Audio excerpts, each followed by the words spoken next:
तो प्यारे विद्यार्थियों, आपका स्वागत है हमारे YouTube channel Kushwaha sir official में।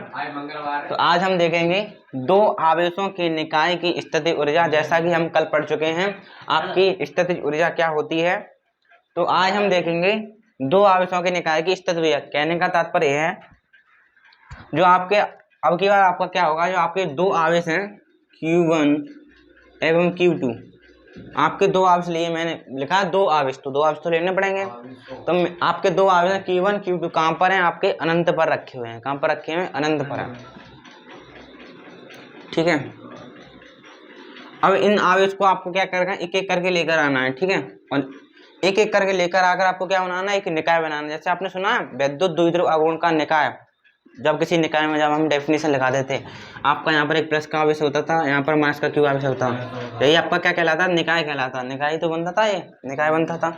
इसी प्रकार आपको क्या करना है, एक निकाय बनाना है। यानी पहले आप Q1 को लेकर आओगे, फिर Q2 को लेकर आओगे, तो आपका निकाय बन जाएगा। यानी दो आवेशों का आपको क्या बनाना है, निकाय बनाना है। और उस निकाय को बनाने में कितनी स्थितिज ऊर्जा लगेगी, आपको वह ज्ञात करनी है। ठीक है, तो पहले हम समझते हैं आपके दो बिंदु आवेश है Q1 एवं Q2, कहाँ पर रखे हुए हैं? अनंत पर रखे हुए हैं। आपको एक एक करके लेकर आना है और निकाय का निर्माण करना है। ठीक है, तो मान लीजिए कोई एक बिंदु है। ठीक है, इस बिंदु पे आपको क्या लेके आना है, आवेश को लेकर आना है। इस बिंदु को मान लीजिए। ठीक है, यहाँ पहले से ही यहाँ पर कोई भी आवेश नहीं है। ठीक है, यहाँ कोई आवेश नहीं है। ठीक है, अब ध्यानपूर्वक देखना, ये देखोगे तो आप पहली बात तो ये मान लोगे, माना Q1 और Q2 दो बिंदु आवेश हैं जो अनंत पर उपस्थित हैं। ठीक है, ये अनंत उपस्थित है, पर हम पे है ना लगी चल रहा है, मतलब अनंत नीचे वाला लिखा दे अनंत, ये अनंत पर है। ठीक है, अनंत पर है। अब आपको क्या करना है, एक एक करके लेकर आना है और निकाय का निर्माण करना है। ठीक है, अब यह देखना जो आपका आवेश रखा है Q1 अनंत पर है। पहले तो देखो मैं Q1 को लेकर आऊंगा, फिर उसके बाद Q2 को लेकर आऊंगा। ठीक है, अब देखो जब मैं Q1 को लेकर आ रहा हूँगा तो यहाँ तो कोई आवेश उपस्थित नहीं है, तो इसको Q1 को जब मैं लेकर आ रहा हूँगा तब एकदम बढ़िया तरीका से आया। तो कोई काम करना पड़ेगा कि नहीं करना पड़ेगा? मुझे Q1 को लेकर आने में यहाँ पर कोई काम करना पड़ेगा? नहीं करना पड़ेगा। नहीं करना पड़ेगा। क्यों नहीं करना पड़ेगा? क्योंकि यहाँ पर पहले से यहाँ पर कोई भी उपस्थित नहीं है। ये दोनों प्लस के माइनस के, दोनों प्लस के हैं। देखो पिछली हमने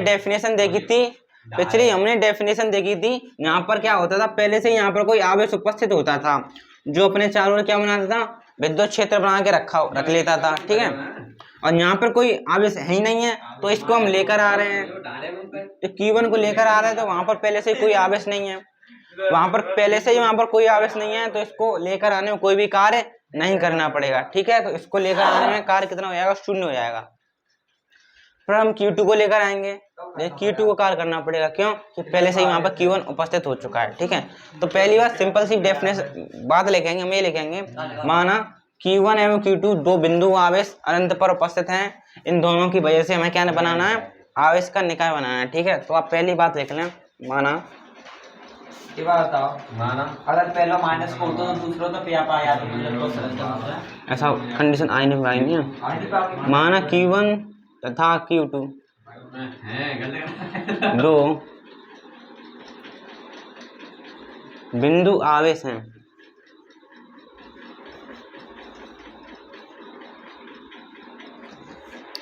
जो अनंत पर उपस्थित हैं।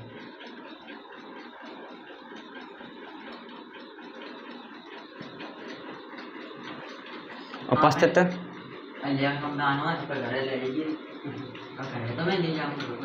ठीक है,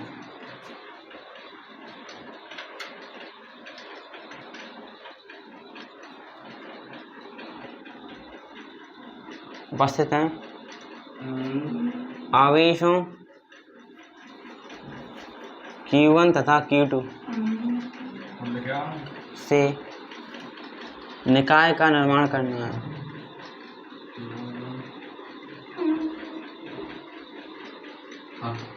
ठीक है, तो लेकिन अब Q1 को किसी बिंदु पर आवेशों Q1 तथा Q2 को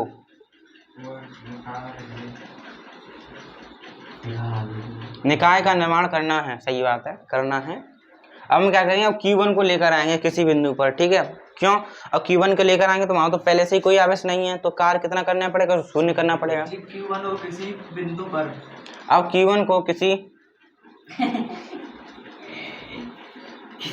बिंदु पर लेकर आने में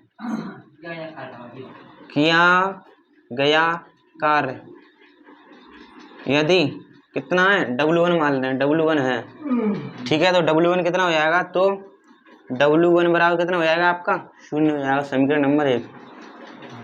समझ में आया, क्योंकि Q1 को जब हम अनंत से लेकर आए तो वहां पर पहले से ही कोई आवेश उपस्थित नहीं है, तो यह किससे लड़ाई लड़ेगा, किसी से भी नहीं, ये तो चुपचाप आकर बैठ जाएगा, ना ही इसको कोई काम करना पड़ेगा। तो हम कहेंगे Q1 को अनंत से लेकर आने में किया गया कार्य कितना हो जाएगा, W1 बराबर शून्य हो जाएगा, क्योंकि इसको तो लड़ाई लड़नी ही नहीं पड़ी, क्योंकि वहां पर लड़ने वाला कोई है ही नहीं है, चुपचाप रोटी मिल रही है उसको खाने के लिए। अब हम क्या करेंगे, Q2 को लेकर आएंगे, ठीक है। हाँ,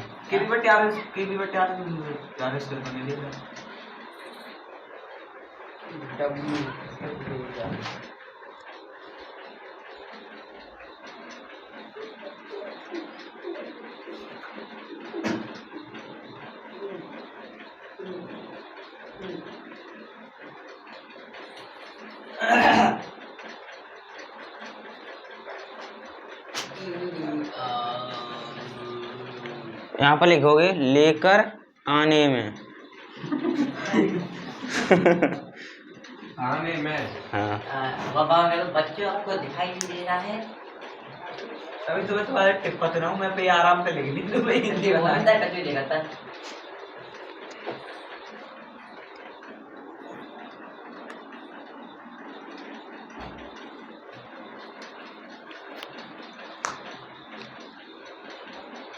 आज भंडार हो बताओ तुम भैया, लेकर आने में किया गया कार्य किया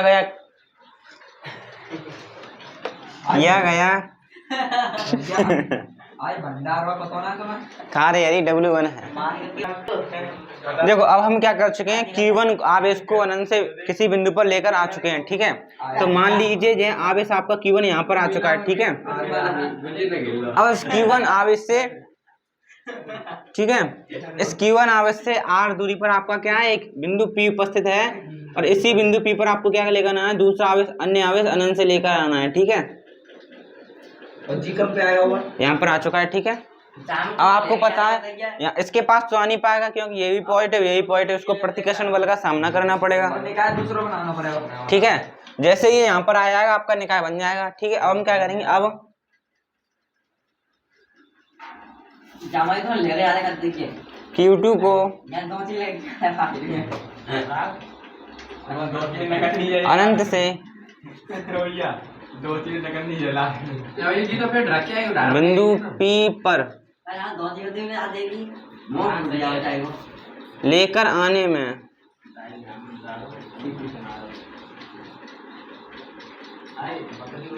Q1 के कारण ये बात है कि कचू ये 15-20 दिन आएंगे ज्यादा प्रतिकर्षण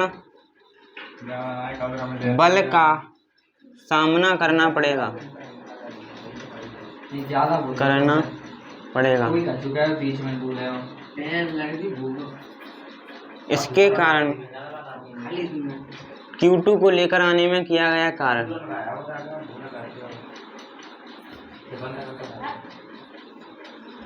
Q2 को बिंदु P पर लेकर आने में किया गया कार्य यदि W2 है तो W2 बराबर W2 बराबर V क्या है आपका, Q1 के कारण तभी तो जरा भूख लग रही है, चाय दे दो जाए नहीं बिंदु P पर विभव, ये आपका Q1 Q2 है। और बिंदु Q1 के कारण बिंदु P पर विभव कितना होता है, के Q1 बट्टे आर इंटू ये आपका क्या Q2। तो आपका W2 निकल कर आया के Q1 Q2 बट्टे आर समीकरण नंबर 2। अब हम क्या करेंगे, जो पहला कार्य किया था और दूसरा कार्य किया था उन दोनों को जोड़ लेंगे और ये आपका टोटल कार्य निकल कर आएगा, वही आपका क्या कहलाएगा, स्थिति ऊर्जा कहलाएगा, समीकरण नंबर 2। कहीं पर भी आपको समझ में नहीं आया है तो पूछ सकते हैं, शर्मने की कोई बात नहीं है। अब हम कुल कार्य को देख रहे हैं, अतः कुल कार्य कितना हो जाएगा, W मान ले रहे हैं, वह कितना हो जाएगा W1 प्लस के W2। W1 कितना है 0 और W2 कितना है के Q1 Q2 बट्टे R। तो यानी W आपका निकल कर आया के Q1 Q2 बट्टे R और किया गया कार्य आपका क्या होता है, स्थिति ऊर्जा होता है। और स्थिति ऊर्जा को कैसे दिखाते हैं, U से। तो U बराबर आपका हो गया के Q1 Q2 बट्टे R, यही आंसर है। तो यह आपकी दो आवेशों के निकाय की स्थिति ऊर्जा आपकी यह हो गई के Q1 Q2 बट्टे R।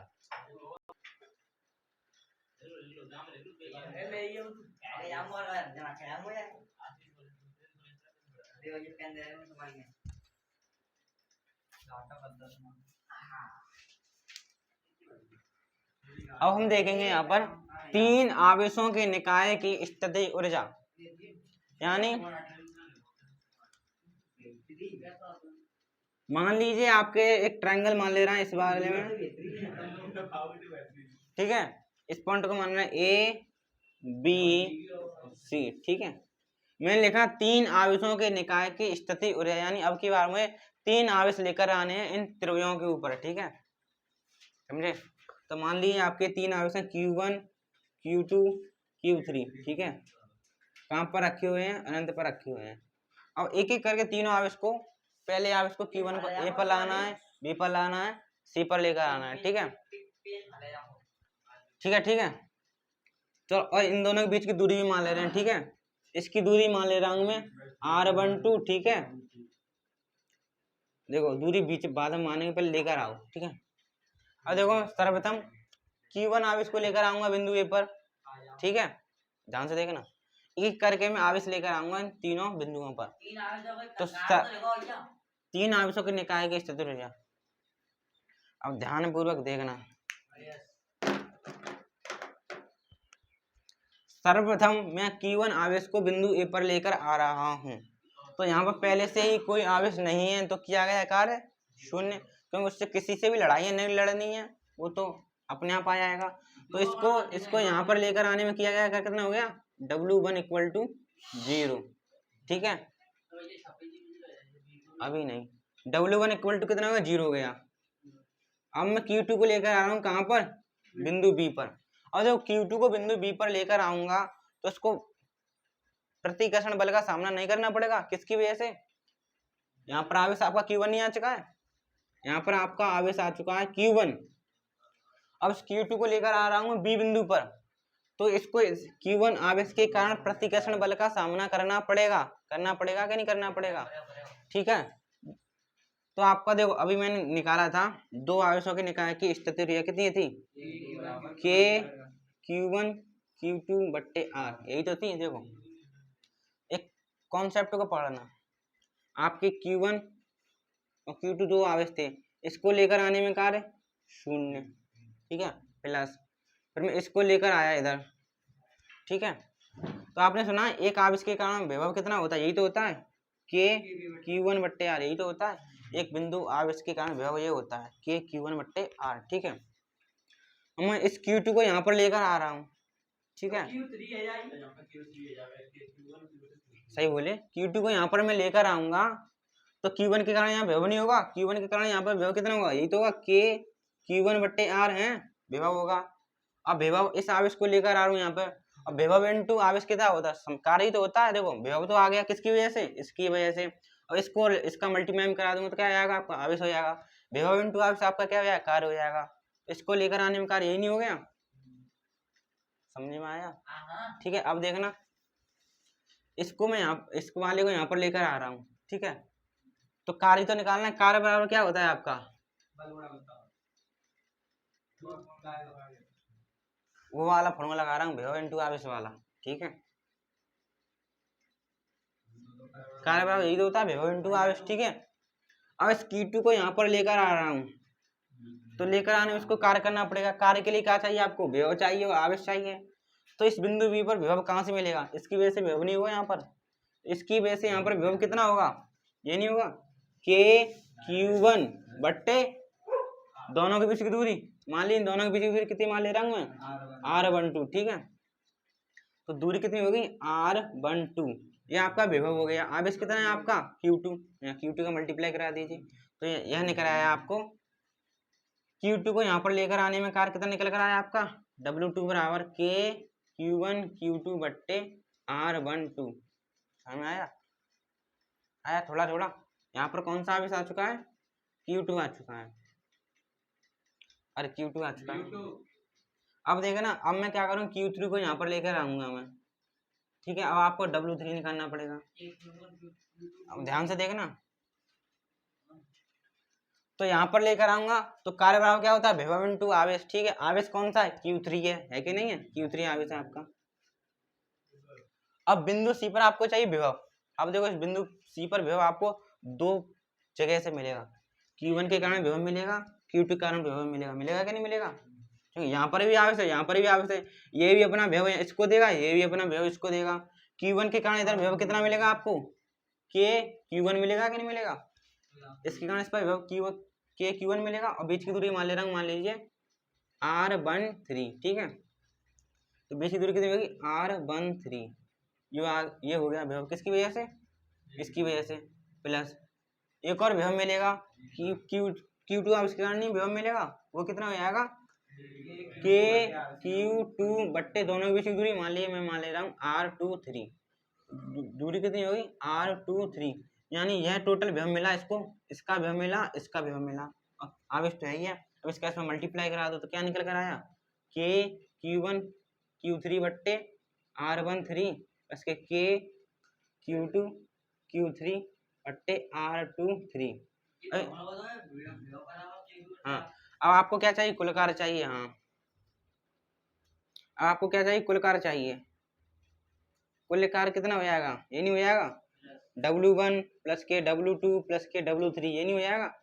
और W1 कितना है 0, और W2 कितना है KQ1 Q2 बट्टे R12 प्लस के W3 कितना है KQ2 Q3 बट्टे R23 प्लस के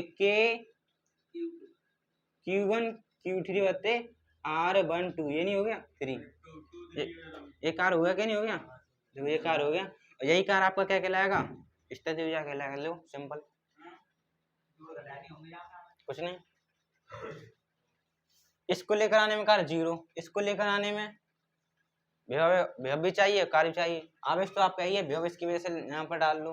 अब इसको यहाँ पर लेकर आएंगे, आवेश चाहिए, आप विभव चाहिए, विभव दो जगह से मिल रहा है, इसके कारण मिल रहा है, इसके कारण मिल रहा है। इन दोनों का विभव जोड़ लो, Q3 का मल्टीप्लाई करा दो, ये निकल आएगा।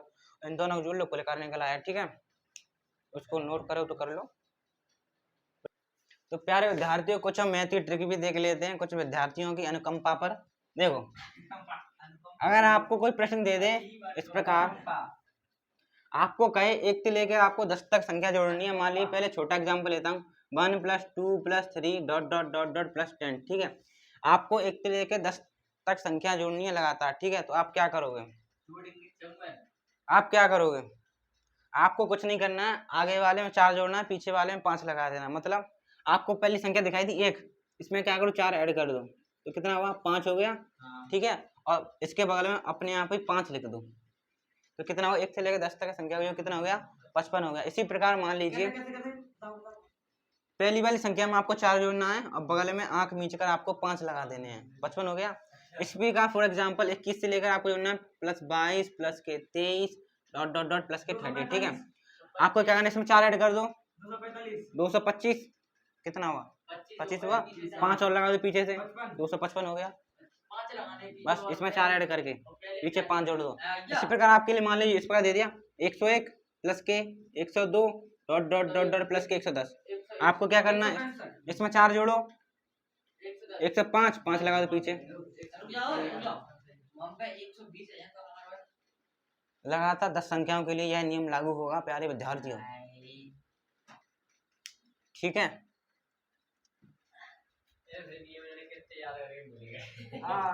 पचपन सो जाओ।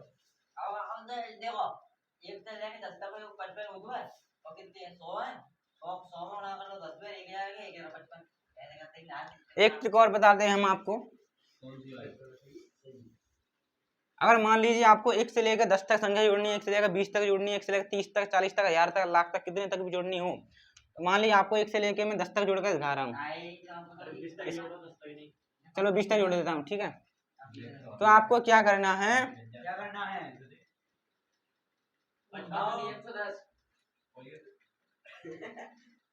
आपको क्या करना है, इसका आधा करो 10, फिर लिख दो 10 आंसर।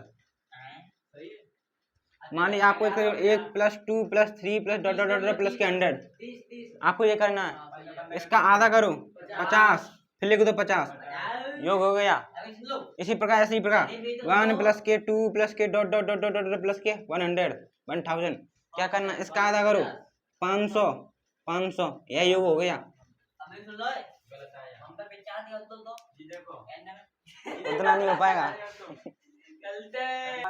तो प्यारे विद्यार्थियों, यहाँ पर 20 लिया था, वह उसको में थोड़ी त्रुटि आ गई है, उसकी जगह पर आप 10 कर लें, तो यहाँ से आपका इसका आधा करेंगे 5, 5 55 निकल कर आएगा। ठीक है, या 100 100 इस वाले में ट्रिक काम कर दिया, 20 30 वाले में हमने अभी चेक नहीं किया, तो उसको आप ना माने, इसको 10 100 100 इस प्रकार मान लें। ठीक है,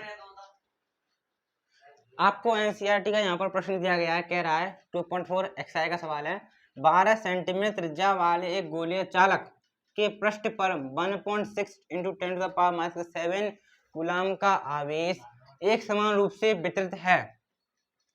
ठीक है, तो आपको कह रहा है गोले के अंदर आपको विद्युत क्षेत्र की तीव्रता निकालनी है, गोले के ठीक बाहर विद्युत क्षेत्र की तीव्रता निकालनी है, गोले के केंद्र से 18 सेंटीमीटर की दूरी पर कोई बिंदु है, उस पर आपको विद्युत क्षेत्र की तीव्रता निकालनी है। तो यहाँ पर आप समझें, एक गोला है जिसकी रेडियस कितनी दी है, 12 सेंटीमीटर। ठीक है, अब कह रहा है और इस पर आवेश कितना है, Q1 का मान कितना है, Q मान लें, Q आवेश का मान कितना है 1.6 × 10⁻⁷ कूलाम। ठीक है, और ये बड़ी आर का मान दे दिया कितना 12 सेंटीमीटर। ठीक है, और मीटर बदलेंगे तो क्या आएगा 12 × 10⁻⁻² मीटर। ठीक है, अब कह रहा है गोले के अंदर विद्युत क्षेत्र की तीव्रता क्या होगी।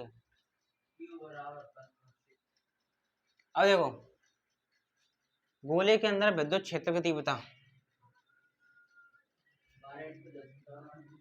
ये कौन सा गोला है, चालक गोला है कि कुचालक गोला है, तो आप इसे चालक गोला मानकर चलें।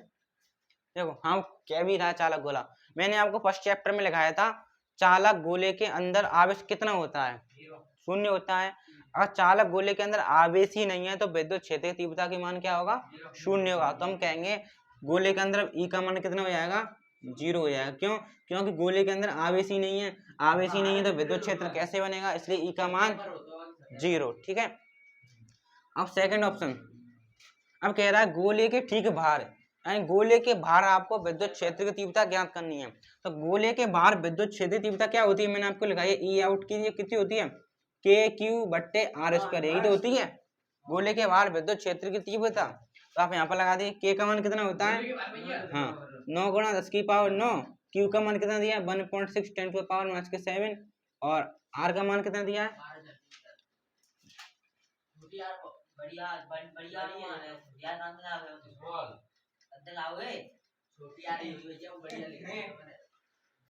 यह बात हो रही है किसकी दोस्तों, हम देखेंगे गोले के ठीक बारे में सतह की बात कर रहा है, कहाँ की सतह की, सतह पर होती है KQ/R²। ठीक है, तो R का मान कितना है 12 × 10⁻², तो आप लिख सकते हो 12 × 10⁻² का वर्ग। ठीक है, तो अब आप इसको सॉल्व करें, मैंने तो सॉल्व किया है मनी मन विधि से, तो मैंने इसको सॉल्व किया तो आंसर निकल कर आया 10⁷ N/कूलाम। इसको सॉल्व भी करना है, मैंने सॉल्व किया अभी माइंड में। ठीक है,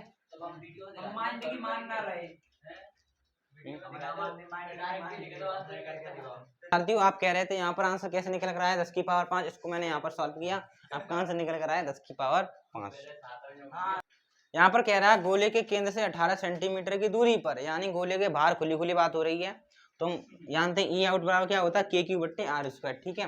तो आर का मान यहाँ पर क्या है आपका 18 सेंटीमीटर, सेंटीमीटर को मीटर में कन्वर्ट कर लेंगे, यानी 18 इंटू 10 की पावर माइनस के 2, ठीक है। आप इसको करें तब तक हैं, मैं इसको करके देखता हूँ, आप अपनी कॉपी पर करें।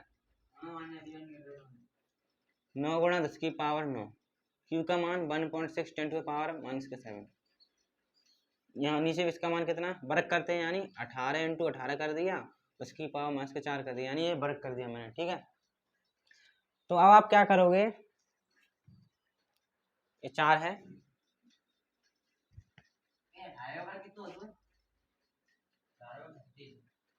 देखो इसका पॉइंट उठाओगे तो इसको क्या मिल जाएगा, 10 की पावर 8 हो जाएगा, इसको ऊपर दे दूंगा ये 13 हो जाएगा, तो आपका बचेगा ये 9 इंटू 16 इंटू 10 की पावर, देखो इतनी वैल्यू तो हमने सॉल्व भी की है, क्या नहीं की है, कितनी निकल कर आई थी, 10 की पावर 5 निकल कर आई थी, डायरेक्ट लिख देते हैं बट्टे 18 इंटू 18, 9 दूनी 18, 2 अट्टे 16 और 2 चौके 8, दूनी में 18, सही है।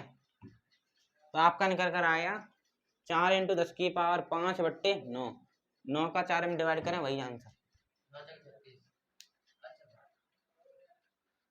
9 चौके 36, ठीक है।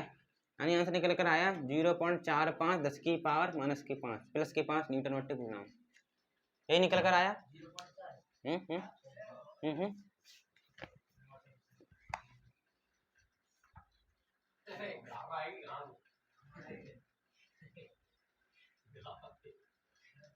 यही आंसर है आपका, उत्तर माला मिल रहा है।